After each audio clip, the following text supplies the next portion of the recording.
Para se të fillojmë me videon, do ju ftoja të abonoheshit në kanalin ton Thënie për Jetën dhe të klikoni si përziles për të marrë njoftimet e videove tona më të reja. Faleminderit. Fryrja e këmbëve është treguesi i këtyre problemeve shëndetësore, mos i neglizhoni. Nëse ndjeni se ju fryen këmbët sidomos në ditët e nxehta të motit, dijeni se nuk jeni të vetmit. Kjo është një simptom shumë e përhapur, kryesisht tek gratë dhe tek vajzat. Fryrja e këmbëve dhe duarve mund të shkaktohet nga një sër arsyesh shëndetësore, por edhe nga faktorët e jashtëm që ndikojnë tek trupi. Ndjesia e fryrjeve të gjymtyrve mund të duket sikur dikush po ju vendos flakën te këmbët ose te duart, por këto momente nuk janë as pak të pëlqyeshme. Kjo gjendje mund të kthehet në një bezdi dhe një pengesë në përditshmërinë tuaj, duke u bërë të ndjeheni më të lodhur vazhdimisht. Ka disa arsye pse ndodh një fenomen i tillë. Si ndikon temperatura e nxehtë? Rritja e temperaturave gjatë stinës së verës do të thotë këpucë më të lehta dhe kyçe të këmbëve më të zbuluara. Ndonse për shumicën e njerëzve kjo periudhë është shumë e pëlqyer pikërisht për këtë fakt, ekspozimi ndaj nxehtësisë mund të jetë shkaku i rëndesës së trupit tuaj. Ky fenomen nuk është gjë tjetër përveç se një reagim normal i trupit, përveç rasteve kur nuk vuani nga sëmundje të tjera. Kur trupi ndjen shumë nxehtësi për periudha të gjata, venat zgjerohen duke i lejuar lëngjet e tij të kalojnë në sasi të mëdha. Zgjerimi i këtyre venave ndodh si një proces natyral kur organizmi kërkon të rregullojë temperaturën e brendshme të tij. Për shkak të gravitetit të gjakut dhe përjedhoi shumë shpejt shkon në shumicën e zonave të këmbëve, duke u kthyer në një problem për pjesën tjetër të trupit. Kur përveç këmbëve të rënduara, as zemra nuk furnizohet mjaftueshëm me gjak. Pra, ky reagim për tu vetë ftohur çon në fryrje dhe rëndesë të këmbëve për shkak të gjakut që mblidhet në fund. Por çfarë e përkeçon fryrjen e këmbëve?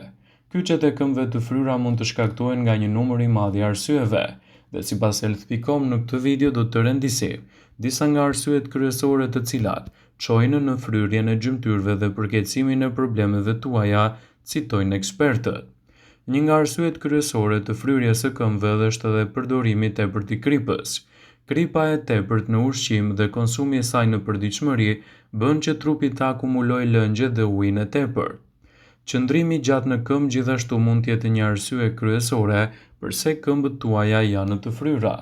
Qëndrimi për kohë të gjata ulur ose në këmbë mund të mbledhë gjithashtu edhe të gjithë lëngjet e trupit për shkak të proceseve të gravitetit, të qëndrimi në një pozicion që mund të mbledhë vetëm një pikë pranë këmbët duke shkaktuar kështu edhe më shumë fryrje, citojnë ekspertët e Healthline.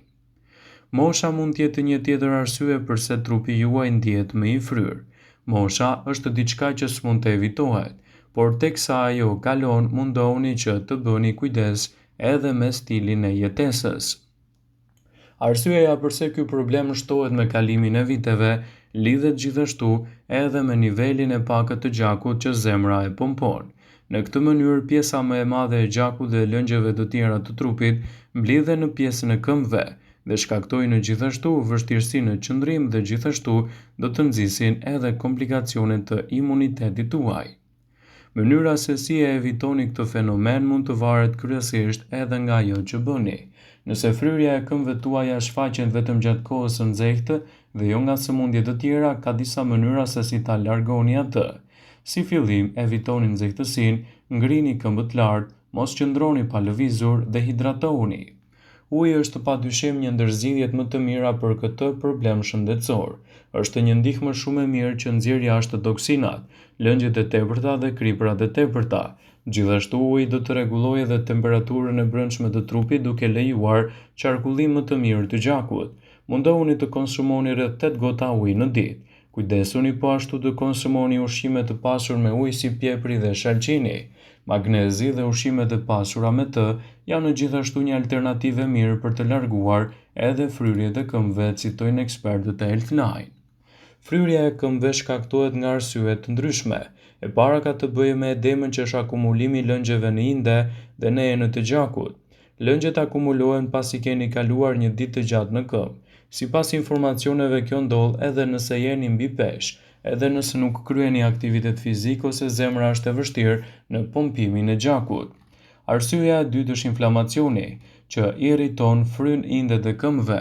Inflamacioni shfaqet nëse keni pasur një frakturë ose lëndim të tendinave. Fryrja e këmbëve mund të ndodhe si pasojë e problemeve me venat, trombozës, variqeve, problemeve kronike të veshkave dhe shtatzanisë.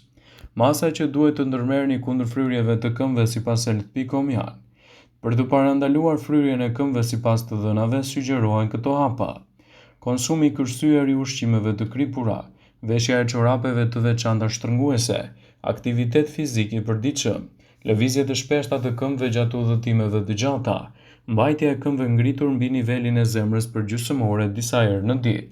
Por nëse vëreni që fryrja e këmbëve mund të jetë si pasojë e sëmundjeve kronike, nuk duhet t'i injoroni. Nëse vëreni që këmbët ju dhembin, nuk merrni dot frymë ose ndjeheni ekstremisht të drobitur, sigurohuni të kërkoni vërtet kujdesin dhe ndihmën mjekësore.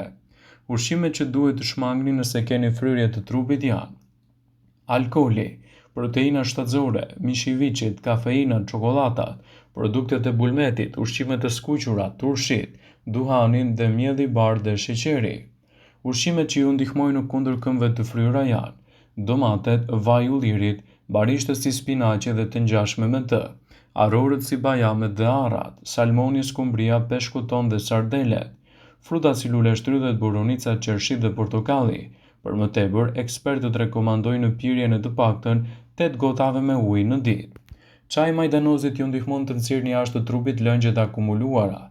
Ato mund të përgatiten duke zgjerë 2 lugë me gjethe të thata majdanozi ose në formën e pluhurit në 2 gota ujë. Lërini gjethet e majdanozit në ujë përgjatë gjithë natës. Kulloni dhe shtoni lëngun e limonit. Pini 3 gota çaj në ditë, prisni 3 ditë dhe më pas përsëriteni recetën sërish, duke shfrytëzuar edhe këtë trajtim, të cilat ju ndihmojnë në dukshëm në menaxhimin më të mirë kundër shqetësimeve të fryrjeve të këmbëve. Fryrjet e këmbëve mund të lidhen gjithashtu edhe me probleme të ndryshme që lidhen edhe me moshën. Ndaj, për çdo problematikë të mundshme që shfaqet në shëndetin e këmbëve, duhet ta paraqesni tek mjeku juaj për të marrë edhe trajtime më të specializuara.